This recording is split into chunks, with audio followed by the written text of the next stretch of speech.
의 말씀은 예수님께서 시몬 베드로 그리고 그의 동업자, 거기 보면 그의 동업자들이라 그랬어요. 시몬 베드로와 야고보, 요한, 그 동업자들을 제자로 부르시는 장면을 기록하고 있고요.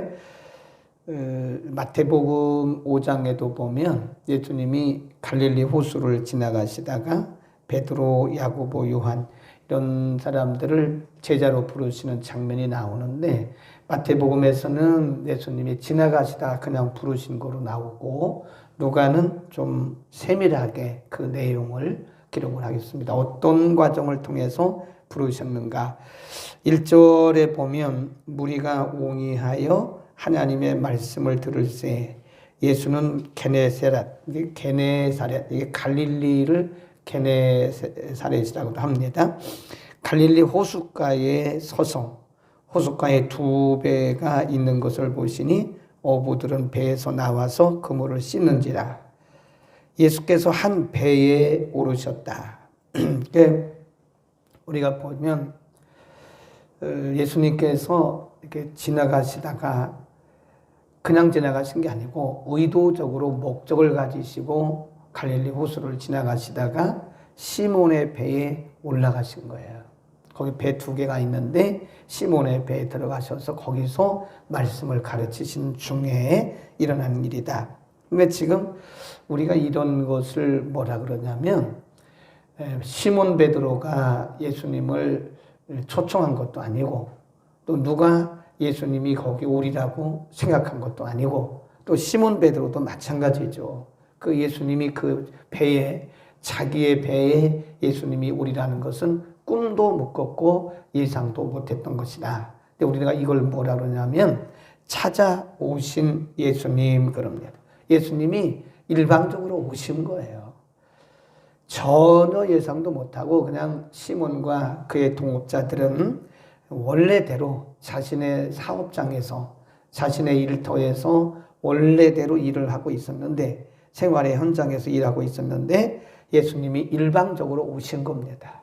예수님이 일방적으로 오셔서 어떤 의도를 가지고 오셔서 그들을 부르신 거죠.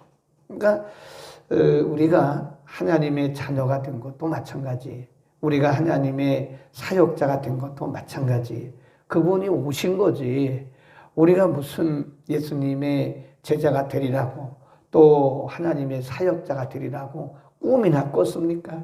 우리가 그럴 만한 예상도 못했고 전혀 꿈도 못 꾸고 예상도 못했는데 그분이 일방적으로 오신 거예요. 그래서 기독교는요, 보통 이제 종교에서는 인간이 이렇게 신을 찾아가요. 이렇게 신을 추구한다 그래요. 일반적인 종교에서는. 근데 사람이 신을 추구한다고 그게 됩니까? 그러다 보니까 이상한 종교들이 생기고 그러는데, 이 우리 기독교는 계시 종교라고 그래요. 주님이, 하나님께서 우리에게 계시하시는 거예요. 하나님께서 우리에게 찾아오신 겁니다. 그런 면이 본질적으로 달라요. 그러니까 우리가 아무리 노력해도 인간은 근본적으로 죄성을 가진 인간이기 때문에 하나님을 아는 지식에 이를 수가 없습니다. 절대로 못 이뤄요. 인간이 스스로 하나님을 알 수가 없어요. 아무리 노력을 하고 아무리 연구를 해도 인간은 죄성을 가지고 있는 인간이기 때문에 하나님을 아는 지식에 이를 수가 없습니다. 그래서 우리가 그걸 뭐라 그러냐면, 우리가 이렇게 보면, 비행기를 타고 보면 땅에서 보면 이렇게 하늘로 보이지만 비행기를 타고 보면 구름층이 하나가 있어요. 그 아래 사람들이 살고 있는 거거든요. 꼭 그와 같은 거예요. 이렇게 죄성이 있어서 이 이상을 올라갈 수 없는 거예요. 인간은 아무리 노력해도, 우리가 보통 뭐 돌을 닦는다 그러잖아요. 돌을 닦고 또 뭐 명상을 하고 그래서 어떤 경지에 이른다 그러잖아요. 근데 그게 가능하지가 않아요. 묵상을 해서 인간이 명상을 해가지고 어떤 경지에 이른다 그런다면 그 인간이 뭐 신이 되는 거죠.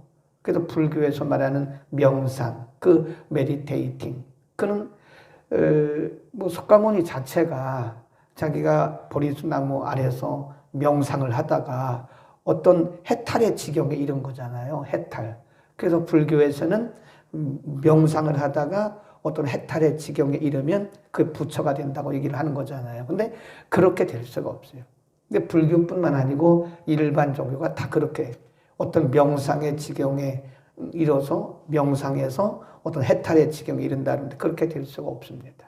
하나님이 우리에게 오신 거예요. 기독교는 계시종교입니다. 그분이 우리에게 나타내시는 것만큼 우리는 그분을 알 수 있는 거예요. 오늘날도 마찬가지예요. 우리가 하나님의 자녀가 된 것이 우리가 뭐 자원해서 된 것도 아닙니다. 네. 우리가 하나님의 일꾼 된 것도 우리가 자원해서 된 게 아니에요. 그분이 일방적으로 오셔서 우리를 그냥 쓰신 거예요. 아멘. 우리가 무슨 그분의 사역자가 되겠다고 꿈이나 꿨습니까? 그럴 만한 자격이나 있습니까? 우리가. 근데 그분이 일방적으로 오셔서 우리를 그분의 자녀 삼으시고 그분의 사역자 삼으신 것이다. 그래서 우리는 오늘 본문에서 보면 제자들, 뭐 제자도 아니죠. 그때 당시는 시몬 베드로고 그의 동업자들 갈릴리 호수에서 그냥 고기나 잡고 있었는데 어느 날 예수님께서 생각지 않은 시간에 오셔서 그들에게 오신 거예요. 일방적으로 오신 거예요. 그러니까 오늘날 우리가 은혜 받는 것도 우리가 막 노력해서 은혜 받는 게 아니에요. 말씀을 깨닫고 또 어떤 지혜를 얻는 것들이 우리가 막 물론 우리가 이제 기도의 수고라고 하는 것은 하죠. 그런데 우리가 기도한다고 되는 것도 엄밀히 말하면 우리가 기도해서 그런 것이 아니라 하나님이 위에서 부어주신 겁니다. 우리의 그런 어떤 간절한 마음이 있어서 하나님이 부어주신 거지 사실은 간절한 마음이 있어서란 말도 어떻게 보면 잘 안 맞아요. 그냥 그분이 은혜로 부어주신 거예요. 그러니까 우리가 하나님의 은혜에 관해서는 자랑할 것이 있어요, 없어요? 아무것도 없습니다. 근데 그분이 일방적으로 부어주신 거예요.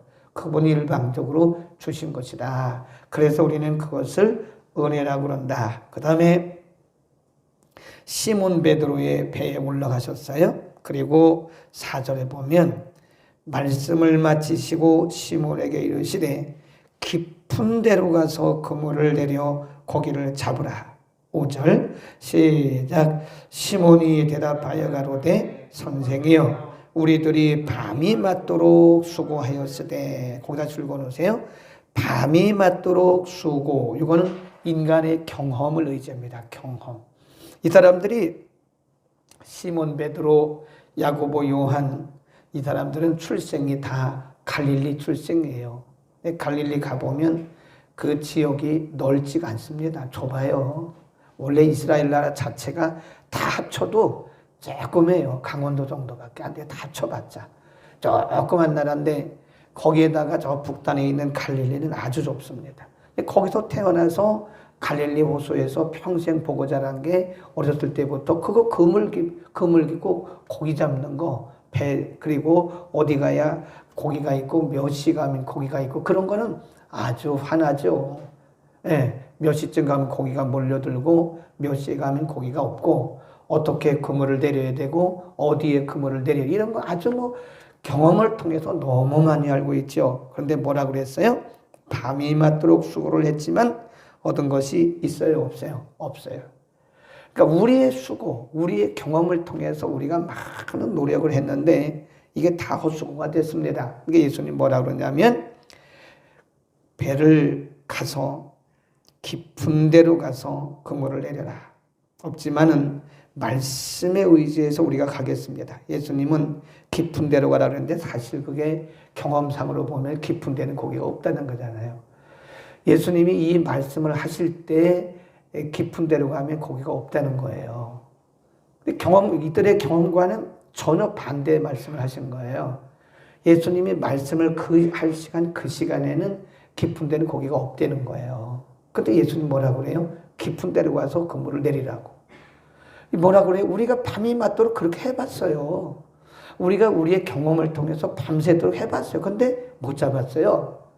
우리의 경험대로 했는데 안 됐지만 주님의 말씀에 의지해서 그때는 선생이라고 그랬어요. 선생의 말씀에 의지해서 우리가 한번 해보겠습니다. 그런데 했는데 그건 뭘 했어요? 6절 그리한즉 고기를 애운 것이 심히 많아 그물이 찢어지는지라 다른 두 배에 있는 사람들로 불러서 두 배의 채움에 잠기게 되었더라. 8절 시작. 시몬 베드로가 이를 보고 예수의 무릎 앞에 엎드려 가로되 뭐라 그래요? 주여. 깨달았어요. 그 전엔 뭐라 그랬어요? 선생이여. 5절 보세요. 시몬이 대답하여 가로되 선생이여. 그러니까 자기의 경험을 의지하고 있을 때 아직 그분이 누군지 몰랐어요. 그러니까 선생이요. 뭐 우리가 뭐 밤새도록 그렇게 했는데 못 잡았는데 아니 선생이 그렇게 얘기하니까 한번 해보겠소. 이거 아니에요? 근데 이 범인이 아닌 거예요. 이 범상치 않은 거예요. 그 예수님이 시키는 대로 했더니 전혀 다른 자신들의 경험과는 전혀 다른 말을 해서 혹시 하고 그 말을 의지해서 했는데 말대로 된 거예요. 그러니까 그때 베드로가 뭐라고 그래요? 주여 그래요. 주여. 아무한테나 주여 그러는 게 아니거든요. 주여, 나는 죄인입니다. 나를 떠나소서 그래요. 그리고 나서 그를 부르십니다. 그래서 이 부분을 우리가 뭐라 그러냐면 깨닫게 하신 거예요. 경험을 통해서 깨닫게 하시고 그리고 부르신 겁니다. 하나님이 우리를 부르실 때는요, 우리를 일꾼으로 삼으실 때는 증거를 주세요. 증거. 예, 우리의 경험과는 전혀 다른 것을 경험하도록 하나님이 증거를 주십니다. 그러니까 지금 여기서 베드로는 깨진 거예요. 이 시몬 베드로는 예수님이 그 말씀 앞에 경험을 통해서 깨진 겁니다. 아멘. 베드로는 분명히 말했잖아요. 우리가 경험을 통해서 해봤는데 안 됐다고요. 그렇지만 선생이 말씀하니까 한번 해보겠습니다. 그거 아니겠어요? 그때까지는 사실 예수님이 누군지 잘 몰랐어요. 그냥 선생이에요, 선생. 유대인 랍비로 알고 그냥 랍비 당신이 그렇게 하니까 한번 해보겠소. 그래. 그러니까 여기서 5절 말씀에 우리가 뭐 수고해서 얻은 것이 없지만은 말씀에 의지하여 내가 그물을 내리리다. 그런데 여기 말씀은 사실은 이때는 이 시몬 베드로가 예수님을 예수님으로 아는 때가 아니에요. 그냥 당신이 그렇게 말하니까 우리가 한번 당신의 말대로 해보겠소. 그런데 의외로 그 랍비로 생각했던 그 예수님의 말대로 하니까 엄청난 고기가 잡혔잖아요. 근데 그때 깨달은 거예요. 아, 이분이 주님이구나, 주님. 그러니까 경험을 통해서 예수님을 알게 된 거예요. 그러니까 우리가 순서가 이렇습니다. 순서가 처음에는 일방적으로 하나님이 우리를 부르세요. 그러니까 우리가 뭘 압니까? 아무것도 모르지? 우리의 경험대로 살았던 사람들인데 우리가 뭘 알겠어요? 근데 경험대로는 우리의 경험과 우리의 지식대로는 주님의 일을 할 수가 없어요. 그러니까 하나님이 우리를 깨뜨리는 작업을 하세요. 그게 바로 시몬 베드로의 배입니다. 배. 그의 배 안에서 하나님은, 예수님은 이 베드로를 깨뜨리는, 경험으로 되는 것이 아니라는 것을 배 안에서 깨뜨리셨어요. 그리고 나서 예수님이 누군가를 영적 경험을 통해서 알게 하신 것이다. 우리는 그것을 간증이라고 합니다. 간증. 그러니까 간증이라는 게 뭐냐? 우리의 경험을 깨뜨리는, 우리의 인간적 경험과 인간적 지혜와 지식을 깨뜨리고 하나님께서 직접 주신 경험, 그게 뭐예요? 그게 간증입니다. 하나님 우리의 삶의 현장 가운데서 그런 간증을 통해서 그분을 알아가게 하시는 거예요. 그러니까 처음에는 뭐예요? 순서가 처음에는 일방적으로 우리를 부르십니다. 아무것도 모르는 우리를 부르셨어요. 그리고 친히 우리들을 가르쳐 주시고 경험하게 하시고 그분을 알게 하세요. 그리고 세 번째, 거기 보면 10절에 보면 예수님께서 세베대의 아들로서 시몬의 동업자인 야고보와 요한도 놀랐습니다. 예수께서 시몬에게 일러 가라사대 무서워 말라. 이제 후로는 내가 사람을 취하리라 하시니 저희가 베드로를 육지에 대고 모든 것을 버리고 예수를 좇으니라. 이걸 뭐라 그래요? 부르심, 제자로 부르신 거예요. 그러니까 순서를 보면 전혀 예상하지 못했는데 일방적으로 그분이 오셨고 찾아오셨고 경험을 통해서 예수님을 알게 하셨고 그리고 나서 나를 따라오라고 부르신 거예요. 그러니까 마태복음 4장에 있는 것과는 좀 다르죠. 마태복음 4장에서는 그냥 나를 따라와라 그랬는데 그 제자가 그렇게 되는 게 아니거든요. 그냥 따라간다고 제자가 되는 게 아니죠. 그러니까 이런 기존에 가지고 있던 지혜와 지식과 경험을 다 깨뜨려 부수세요. 깨뜨리세요. 그리고 예수님과의 관계를 통해서 인격적인 만남을 통해서 새로운 경험, 간증을 주시고 그리고 나서 예수님을 따라가게 하는 것이다. 그럽니다. 그렇게 보면요. 우리의 경험대로 살아갈 때는요. 우리가 살아있어요. 인간적으로 팔팔한 사람들은 아직도 덜 죽은 사람들이에요. 이렇게 보면 막 내가 뭘 할 수 있는 것처럼 막 그런 사람들이 있어요. 보면 굉장히 믿음이 좋은 것 같은데 아직도 안 깨지는 거예요. 그냥 내 생각대로 하는 거예요. 지금 내 경험으로 하는 거예요. 자신의 경험을 의지해서 내가 이것도 하고 이것도 해보고 이것도 해보고 그러잖아요. 근데 그거 안 돼요. 안 되고 하나님이 그 인간적 지식, 인간적 경험을 깨뜨려 부수는 그런 과정을 통과하게 하십니다. 그 과정을 통과한 다음에 인격적인 만남이 있어요. 하나님과의 인격적인 만남이 생겨요. 그게 우리에게 개인적인 간증을 주시는 거예요. 아, 그렇게 해서 되는 게 아니구나. 아, 그렇게 이게 인간의 힘으로 되는 게 아니구나. 깨져요. 그리고 나서 예수님과의 인격적 관계가 있은 다음에 그리고 나서 진정한 제자가 되어 가는 거예요. 그러니까 우리의 신자도 성도도 마찬가지죠. 이제 막 예수 믿은 사람이 굉장히 열심히 있어요. 이것도 하겠습니다. 저것도 하겠습니다. 막 그럽니다. 근데 아직 모르는 거죠, 잘. 네, 그건 자기의 경험으로 뭔가를 해보려고 하는 거죠. 근데 조금 지나면 하나님이 그거를 깨뜨리시는 작업을 하세요. 그래서 인간의 경험으로는 되지 않는다는 거를, 인간의 경험으로는 이게 안 된다는 거를 알게 하신 다음에 그리고 그에게 인격적 경험을 통해서 새로운 경험을 갖게 하세요. 그리고 나서 그를 새로운 영적 단계에 올라가도록 만드시는 것이다. 그러니까 어떻게 보면 우리의 신앙이라는 것이 이렇게 눈에 안 보여서 그렇죠. 이 과정을 다 이렇게 경험합니다. 이렇게 경험을 해가면서 한 단계 한 단계 우리의 신앙이 커가는 거지 이게 공부한다고 되는 게 아니에요. 우리의 경험을 통해서 하나님이 하나하나 알아가도록. 그러니까 지금 우리가 경험하고 있는 좀 가슴 아픈 일들이 있어도 이게 하나님을 알아가는 경험일 수 있어요. 뭘 깨뜨리고 있는 거예요? 우리 인간적 경험과 아직도 나에게 있는 인간적인 그런 성품, 그런 것들을 하나님이 하나 이렇게 다듬으시는 과정이다. 깨뜨려 가시는 과정이다. 이렇게 다듬으시는 과정에 아플까요? 안 아플까요? 아파요. 아픕니다. 그러니까 우리가 옛날에 지금은 뭐 그 다키기로 만들지만 그 절구통을 만드는 과정을 제가 봤어요. 우리 아버님이 뭐 광산에서도 일을 하셨는데 그 점심 어머니가 그 도시락 갖다 드리라고 그래서 초등학교 때 광산에 가가지고 도시락 갖다 드리러 가가지고 저 밑에까지 들어가 봤어요. 근데 거기서 이제 광산에서 원석을 끌어내요. 그러면 거기서 금도 캐고 뭐 이런 것 광석을 캐는데 그 이전에 큰 원석들이 여기저기 있어요. 그럼 그걸 가지고 나중에 보니까 절구통을 만들더라고.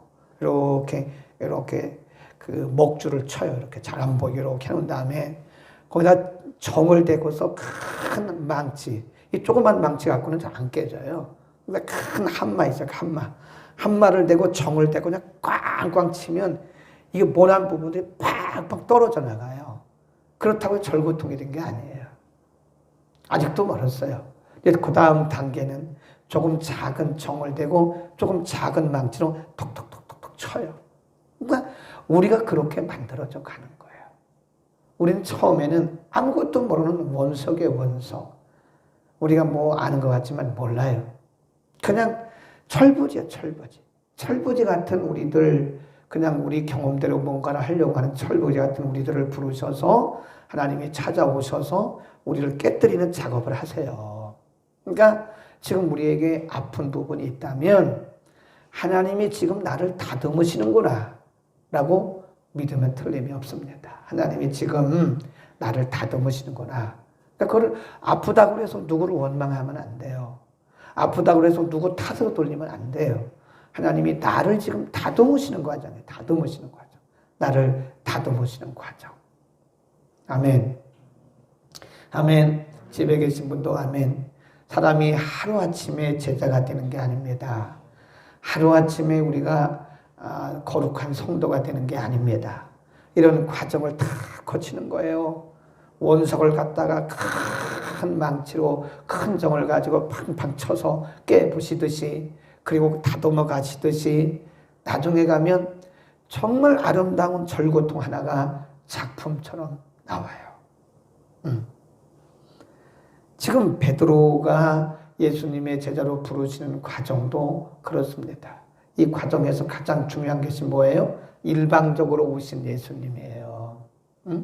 우리가 오늘 하나님의 자녀가 되고 하나님의 일을 이러고 저러고 크든 작든 하나님의 일을 하는 것은요, 그분이 우리를 일방적으로 불러주셔서 이것저것 하는 거지, 우리가 무슨 자격이 있습니까? 우리가 무슨 그분의 일을 거룩한 성역이라 그러는데 그 성역을 할 만한 무슨 공로가 있습니까?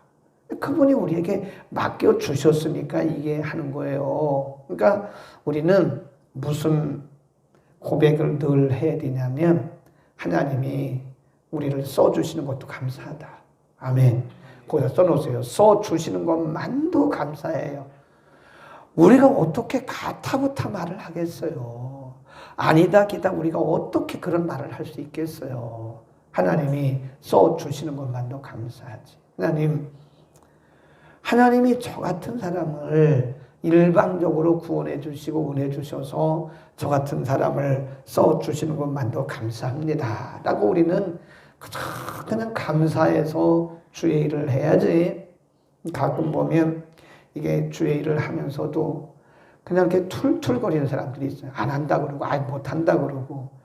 그런 사람들 가끔 보면, 저분들은 어떻게 믿음 생활을 저렇게 하나?